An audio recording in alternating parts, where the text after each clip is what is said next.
ഈ കാര്യങ്ങൾ നമ്മൾ അറിഞ്ഞു എന്നുള്ള മട്ടിൽ ബാങ്ക് മാനേജർമാരുമായിട്ട് സംസാരിക്കാനും നമ്മൾ തയ്യാറാവണം. ഇപ്പൊ സ്വർണം പണയം വെക്കാൻ ചെല്ലുമ്പം എനിക്കുണ്ടായ ഒരു അനുഭവം, ഒരു ബാങ്കുകാരൻ എന്നോട് പറഞ്ഞു, സ്വർണ്ണ നാണയം തരാം, നല്ല പ്യൂരിറ്റിയാണ്, തങ്കമാണ്, ഞങ്ങളുടെ ബാങ്ക് ഇറക്കുന്നതാണ്. അപ്പം വേറൊരു ബാങ്ക് പറഞ്ഞു സ്വർണം ബിസ്ക്കറ്റ് തരാം എന്നൊക്കെ പറഞ്ഞു. ഇതൊക്കെ കേട്ടപ്പോ എന്റെ ഭാര്യയ്ക്ക് ഒരു മോഹം, സ്വർണത്തിന്റെ ഒരു ബിസ്ക്കറ്റും മേടിക്കാം, കഴിക്കാനല്ലെങ്കിലും കണ്ടോണ്ടിരിക്കാമല്ലോ, പിന്നെ സ്വർണത്തിന്റെ ഒരു നാണയവും മേടിക്കാം എന്നൊക്കെ പറഞ്ഞ് മേടിച്ചു. എന്നിട്ട് ഗതികേട് വന്നപ്പോ ഇതൊന്ന് പണയം വെക്കാൻ ചെന്നു.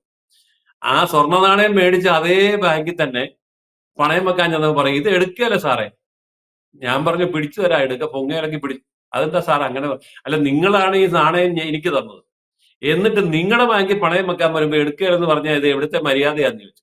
അപ്പൊ പറഞ്ഞു, സർക്കാരിന്റെ നിയമമാണ്. കൂടുതൽ വാർത്തകളും വിശേഷങ്ങളും നിങ്ങളിലേക്ക് എത്താൻ ABC മലയാളം സബ്സ്ക്രൈബ് ചെയ്യുക, ബെൽബട്ടനും അമർത്തുക.